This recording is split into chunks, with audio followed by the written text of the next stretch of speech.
Oração da Noite, para quem trabalha, vigia e chora, de T.C. Warren, capítulo 11. Compadece-te dos aflitos. Resolução e revelação. Se os que sofrem passam por estações de profunda dor, os aflitos são aqueles que passam por angústias prolongadas a ponto de às vezes durar a vida toda. São aquelas pessoas cujos corpos nunca vão funcionar bem deste lado da sepultura, que sofrem uma solidão que não passa, que carregam fardos ou traumas particularmente pesados ou que têm menos redes para lhes segurar quando caem. E para os aflitos, a noite pode ser especialmente árdua. Pacientes com demência, por exemplo, padecem de um fenômeno conhecido como sundowning. Por razões ainda não explicadas pela medicina, confusão, ansiedade e agressividade pioram na hora que o sol se põe. Quem possui depressão ou ansiedade crônica também relatam que seus sintomas pioram à noite. Eu costumava trabalhar com adolescentes que moravam na rua. O perigo iminente encarado por essas crianças, especialmente pelas meninas, à noite é praticamente inimaginável. A maioria tinha sido abusada sexualmente diversas vezes sob a cobertura da escuridão da rua. Os meus amigos Steven e Bethany cuidam de um retiro de rua. Eles recebem as pessoas para retiros espirituais. Todavia, ao invés de ir para um monastério ou para um monte, eles passam tempo com moradores de rua nas calçadas e nos becos de Austin, Texas. O objetivo desses retiros não é simular a pobreza ou dar um gostinho do que é morar na rua para pessoas privilegiadas. Obviamente, passar 1 ou 2 noites na rua não é nada parecido com ser morador de rua. O objetivo, nas palavras do Steven, é buscar Jesus onde ele promete ser encontrado, dentre os pobres e os necessitados, dentre os aflitos. Por algumas noites, os participantes experimentam a vulnerabilidade de dormir na rua da cidade à noite. Mas nessas ruas escuras, dentre os aflitos, as pessoas encontram a Deus. Steven diz que até aqueles que não se consideram cristãos contam experiências em que eles encontram o sublime. Steven e Bethany têm muitos amigos nas ruas e os aflitos são hospitaleiros com eles. Eles são bem-vindos em acampamentos de moradores de rua e recebem conselhos de onde que é mais confortável para dormir. Quando eles levaram o seu filho de 5 meses para o retiro junto com eles, alguém mostrou os lugares mais seguros para passar a noite com o bebê. Um amigo que os encontrou na rua orou por eles, pedindo que os anjos lhes protegessem por sua segurança na noite e que eles encontrassem um bom café da manhã no dia seguinte. A Bethany costuma me dizer que aflição e graça viajam juntas. As dádivas imerecidas de saúde, juventude, educação, estabilidade financeira, família e comunidade me protegem do peso total deste mundo caído. A minha vida, por mais imperfeita que seja, tem um nível de estabilidade e segurança que é inimaginável para a maior parte das pessoas na Terra. Já experimentei o sofrimento, mas eu ainda não conheço as verdadeiras profundezas da aflição humana. Testemunhar pessoas que amo, mesmo que sejam um estranho, com vidas cheias de dificuldade ou tormento, me arrepia. Como encontramos a bondade de Deus em meio à aflição? A própria existência de vidas tão agonizantes impede a nossa confiança num Deus bondoso? Que esperança existe para comunidades inteiras de pessoas cujo sofrimento continua sem melhora? Para a criança cujas convulsões só pioram até que ela morre? Para as meninas que não conseguem lembrar a vida antes de elas entrarem para o tráfico sexual? Para as pessoas com deficiência mental que viveram décadas hospitalizadas ou na rua? Nesta oração, pedimos para que Deus se compadeça dos aflitos. A palavra compaixão não passa bem. Ela parece terrivelmente inapropriada para o que queremos dizer. Ela às vezes invoca certa defensividade, como em não preciso da sua compaixão. Mas, segundo a raiz da palavra, sentir compaixão é compartilhar da tristeza de alguém, comiserar com o sofrimento de outra pessoa. Em um mundo inclinado para o tribalismo e o cancelamento, para a dureza de coração, para julgamentos e apatia, todos precisamos do máximo de compaixão possível, tanto de Deus quanto de outros. E novamente esta oração desafia os meus pressupostos. Não pedimos diretamente que Deus tire a aflição dos aflitos, embora Ele possa por sua compaixão. E isso é o que eu mais quero pedir. Ó Deus, tira toda a aflição.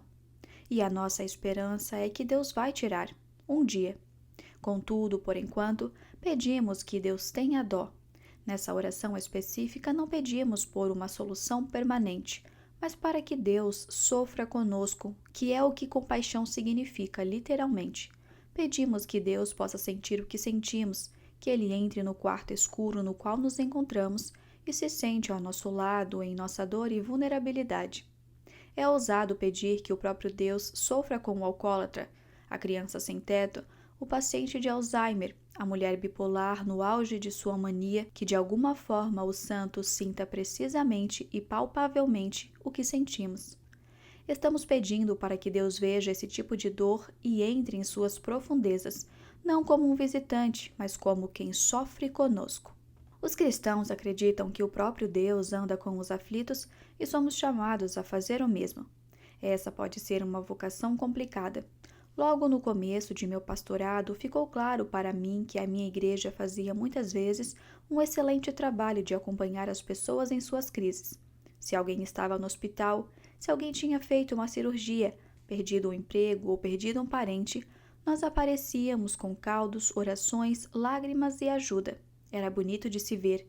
O que era mais difícil para nós, contudo, era acompanhar quem tinha necessidades a longo prazo. Você precisa de 5 refeições depois de uma artroplastia? Pode deixar. Você precisa de 3 refeições por semana pelos próximos 10 anos? Não sei nem por onde começar. Você precisa de uma visita pastoral semanal ou quinzenalmente pelo resto da sua vida? Provavelmente não temos pessoal para isso. Temos assistentes sociais na nossa congregação para quem ligamos quando encontramos necessidades mais prolongadas e permanentes, mas a maior parte das igrejas não tem o apoio de uma agência de serviço social. Afinal, nós dependemos de voluntários, pela maior parte do tempo, e normalmente há um bocado de gente em crises paralelas o tempo todo. Porém, isso também sugere uma luta mais profunda na igreja mais ampla, ao menos aqui nos Estados Unidos, o que torna mais difícil para nós sofrer com os aflitos. Muitas vezes nós não sabemos como acompanhar as pessoas quando a estrada é longa e provavelmente não haverá final feliz. Durante a minha crise em 2017, eu estava conversando com um amigo que é líder de um ministério nacional.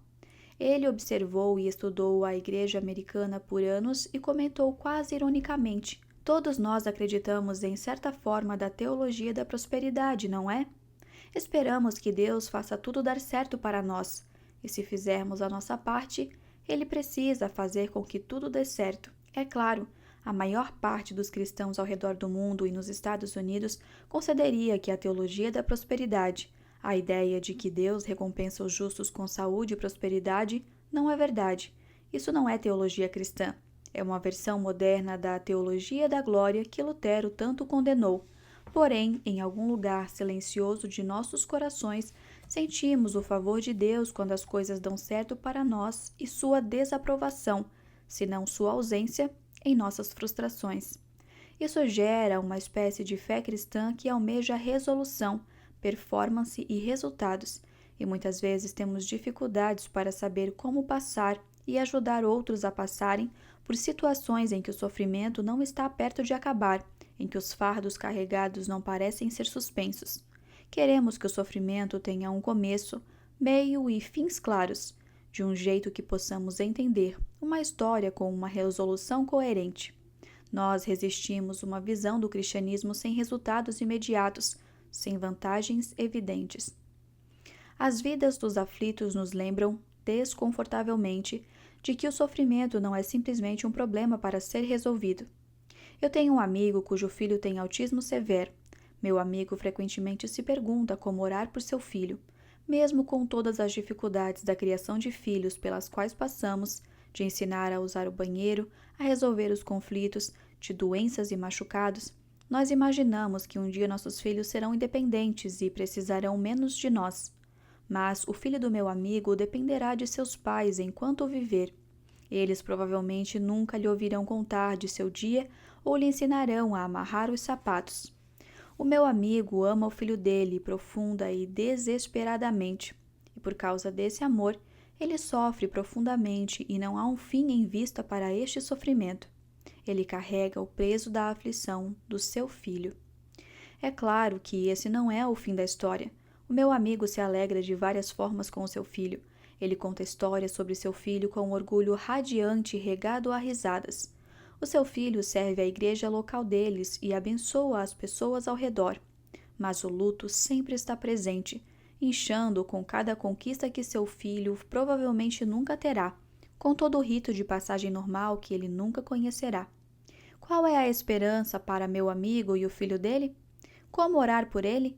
Como é a vida abundante em Jesus para quem tanto ama uma vida que nunca vai se encaixar no sonho americano?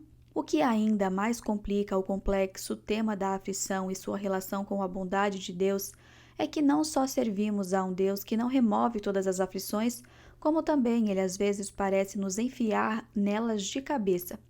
Frequentemente são nossas convicções, vindas do rigor ético da fé cristã, que nos tiram do caminho do prazer e da felicidade. Eu tenho amigas que continuaram suas gravidezes tendo filhos com deficiência mesmo quando seus médicos recomendaram a abortar. Eu tenho amigos que doam a maior parte de sua renda, assumindo fardos no orçamento que facilmente seriam evitados por menor generosidade. Eu tenho amigos que continuam em casamentos infelizes, buscando conselheiros ano após ano, e ainda assim resistem ao divórcio. E eu tenho amigos que continuam solteiros e celibatários por causa de suas convicções. Cristãos perseguidos por todo o mundo encaram uma escolha entre apostasia e morte e milhares escolhem a morte. Há estudantes internacionais na minha igreja cuja conversão ao cristianismo significa cortar os laços com o seu lar e com sua família. Com o seu batismo, eles trocam uma estrada bem pavimentada para a felicidade e riqueza no seu país de origem por uma vida de fugir da perseguição. Como cristãos ocidentais, pode parecer difícil acreditar que Deus nos chamaria a abraçar qualquer tipo de dor sem resolução próxima. Nós recusamos um Deus que permitiria aflições, ou que tenha padrões éticos que convidariam à aflição. Em Deus no Banco dos Réus, C.S. Lewis celebremente declarou: "Como você talvez saiba, eu nem sempre fui cristão, e não procurei a religião para ser feliz. Eu sempre soube que uma garrafa de vinho do Porto bastava para isso. Caso você queira uma religião para se sentir muito confortável, eu certamente não o recomendo o cristianismo." Ao invés disso, ele recomenda a adoração própria, que ele diz dar mais felicidade no curto prazo ou, nas palavras dele, um artigo norte-americano no mercado já faria um belo trabalho. Uma espiritualidade que prometesse que tudo o que queremos provavelmente seria tudo o que Deus quer também. A verdade da fé cristã leva à realização humana, mas sempre é uma realização que, para citar Tomás de Aquino, é um bem árduo. Humbergol, um celibatário comprometido, escreve: "Um bem árduo é um bem que demanda esforço, um bem pelo qual vale a pena lutar, e um bem que inspira esperança, medo e perseverança mesmo na adversidade." Bem árduo também é um termo difícil de se encontrar em Hollywood e que quase nunca se ouve na Madison Avenue. E, diria eu, raro de se ouvir na igreja também. Todavia, como Belgol escreve, a própria salvação é um bem árduo, um tesouro escondido no campo, uma pérola de alto valor pela qual alegremente sacrificaríamos tudo. Que a fé cristã motiva o sofrimento não é uma dimensão oculta da fé, um segredo bem guardado enquanto prometemos uma vida cada vez mais excitante e gloriosa. Não é tiro e queda. Jesus nos chama para a cruz, para morrer, para perder nossa vida a fim de ganhá-la. Ele não era muito bom no seu marketing, ele não veio vender nada. Por outro lado, ele tomou do seu próprio veneno. Ele foi honesto com o custo do discipulado e da dor sem solução pronta. Ele abraçou tudo isso com compaixão e com o seu próprio corpo. Eu não sei por que Deus permite aflições, mas eu sei disto: ele se encontra dentre os aflitos. Por causa do meu trabalho, eu ouço muitas pessoas cujas vidas em Cristo são marcadas por aflições, a aflição delas ou de quem elas amam. Eu encontrei um homem que passava a maior parte do seu dia cuidando da sua mãe, que tinha demência avançada. Ele me disse que nunca tinha pensado que cuidar de sua mãe podia ser uma disciplina espiritual formativa na sua vida. Essa descoberta mudara a sua vida. Eu fiquei impressionada como ele não tinha percebido que algo tão profundamente humilde, um verdadeiro esvaziamento de si, tão perto da gloriosa compaixão de Deus, não era uma prática espiritual? Ele me respondeu, porque eu nunca teria escolhido isso. Pensamos que disciplinas espirituais são hábitos que iniciamos, como ler a Bíblia, orar e ir à igreja. Essas são as partes explicitamente espirituais de nossos dias. O resto de nossa vida é simplesmente aquilo pelo qual passamos, as coisas inertes compostas por tempo, acaso e a biografia. Porém, muitas vezes as práticas espirituais mais fundamentais e formativas de nossas vidas são as coisas que nunca escolheríamos. As formas mais profundas de encontrar a Deus são frequentemente aflições.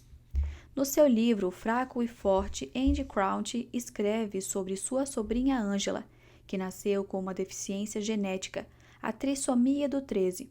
Contra todas as expectativas, ela sobreviveu até os seus 11 anos, mas não podia ver, ouvir ou andar. Crouch afirma: ela não podia comer ou banhar sozinha. Ela não dominava nada da linguagem. Nós apenas supunhamos que ela sabia quem era sua mãe, pai, avós, irmãos e irmãs. Isso que é realização? Crouch admite que Angela não pode ser realizada por qualquer definição formulada por uma cultura consumista, rica e de massa. Contudo, diz ele, por causa da vida de Angela, mesmo na aflição, quem estava ao seu redor conhecia uma realização mais profunda.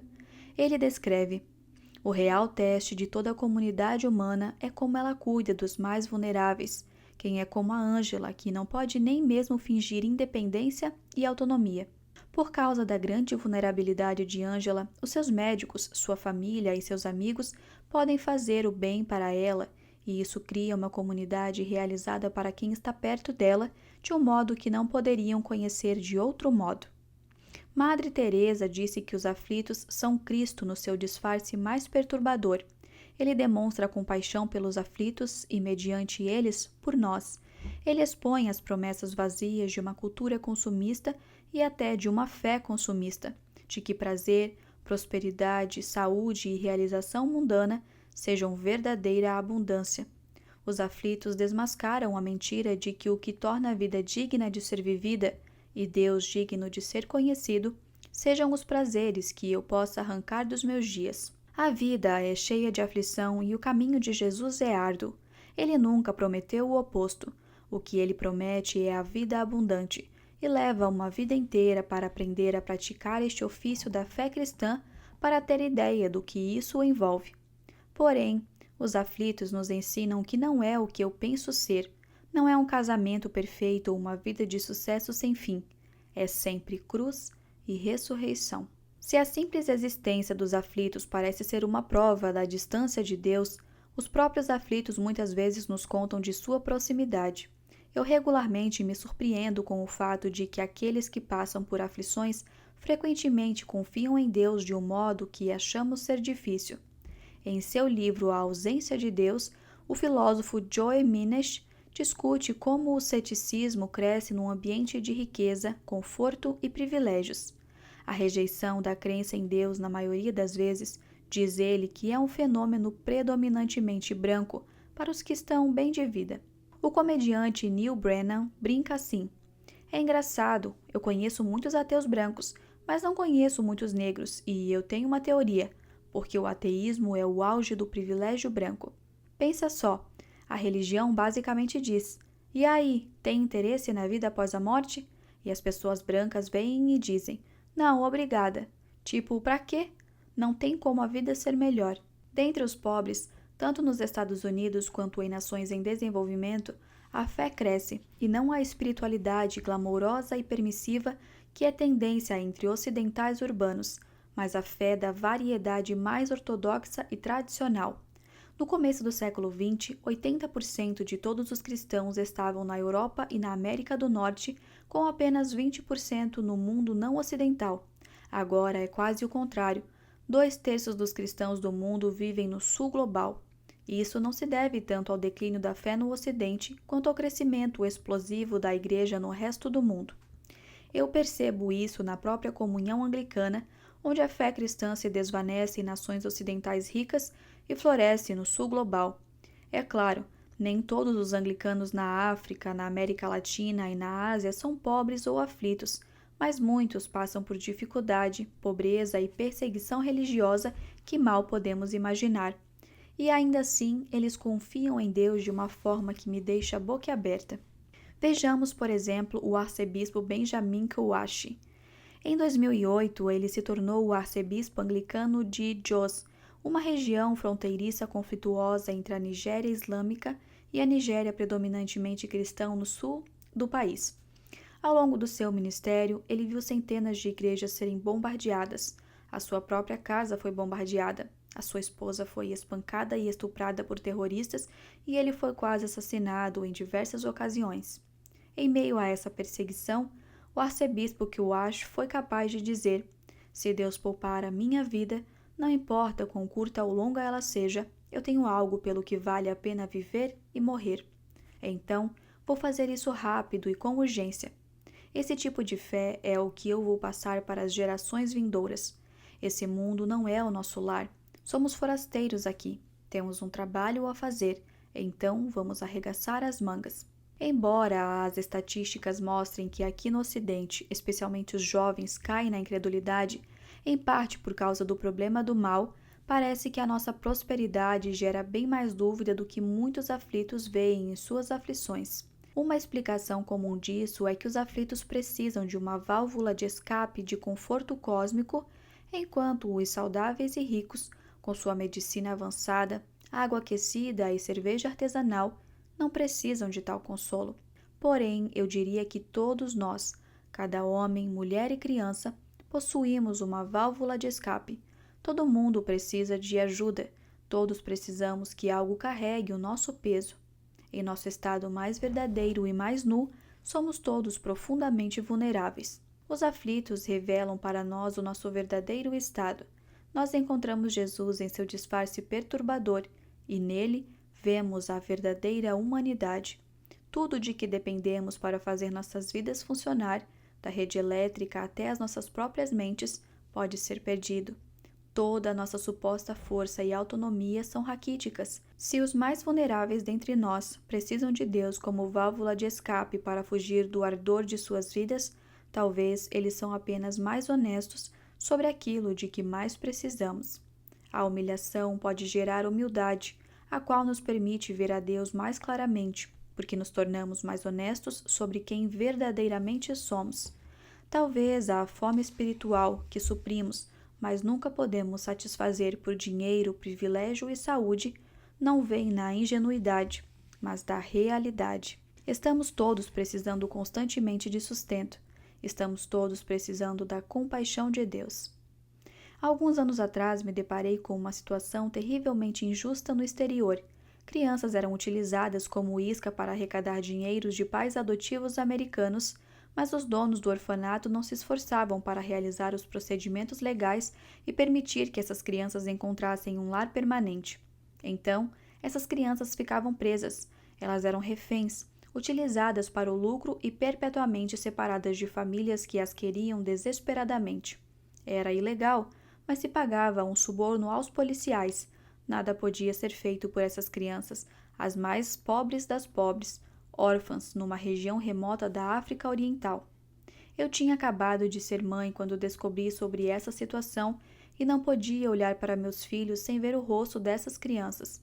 Eu estava cheia de fúria maternal. Não havia nada que eu pudesse fazer para resgatar essas crianças e parecia que não haveria justiça. A situação era impossível de resolver. O único consolo que eu tinha era que Deus sabia o que estava acontecendo e Ele seria o juiz de toda a injustiça. É raro eu me encantar com a imagem de Jesus como juiz. Eu tendo para uma versão hippie de Jesus, com uma flor na orelha. Eu me sinto atraída por sua graça, sua gentileza e sua beleza. Mas quando eu encontro alguém sendo afligido por uma injustiça entrincheirada, Eu anseio por um Deus que veja e que trabalhe em prol daqueles que foram abandonados pelo mundo. Em última instância, a nossa esperança não é apenas que Cristo seja encontrado dentre os aflitos, mas que a própria aflição acabe. Nós esperamos e oramos que a compaixão de Deus seja ativa, que Deus haja decisivamente para restaurar os aflitos e julgar, derrotar e destruir toda a causa de aflição. Quando encontramos a aflição, ansiamos pelo dia em que tudo que está quebrado, em nossos corpos, na natureza, nos relacionamentos, na sociedade, na política, no policionamento e na economia global, seja corrigido e endireitado. Ansiamos por um fim da aflição em ambos os sentidos da palavra, para que haja um telos, um plano para todo esse sofrimento humano aparentemente desnecessário e aleatório, mas também para que a aflição seja superada e abolida. Esta é a nossa esperança, que o céu rache a terra, que tudo o que agora está oculto seja revelado perante o juízo e misericórdia de Jesus, que ele julgue todos que tiraram vantagem dos fracos e toda a força sombria que traz desespero e dor para o mundo.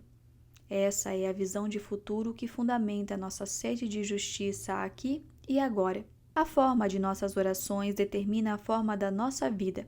Orar a cada noite por quem sofre sem parar formará a nossa missão no mundo. Não podemos pedir para que Deus tenha compaixão dos aflitos, para que sofra com eles e redima sua aflição, sem também se juntar a Deus nessa obra de compaixão. Nós trabalhamos para cuidar dos aflitos, para afirmar a dignidade de todo ser humano como imagem de Deus. Nós defendemos sistemas e leis que apoiem a justiça e a prosperidade para os mais fracos e indefesos. Nós pedimos para que Deus tenha compaixão dos aflitos e, consequentemente, usamos o nosso dinheiro, saúde, tempo, educação e privilégios para abençoá-los também, quer encontramo-nos a um continente de distância ou em nossa sala de estar. Como igreja, buscamos ser um povo de compaixão ativa pelos aflitos, sabendo que Deus se identifica com eles em sua aflição. Nós não vamos arrumar todas as coisas, nem de perto, nem acabaremos com o sofrimento. Não traremos o céu à terra, mas podemos e devemos lutar contra as trevas, até mesmo enquanto esperamos o dia raiar.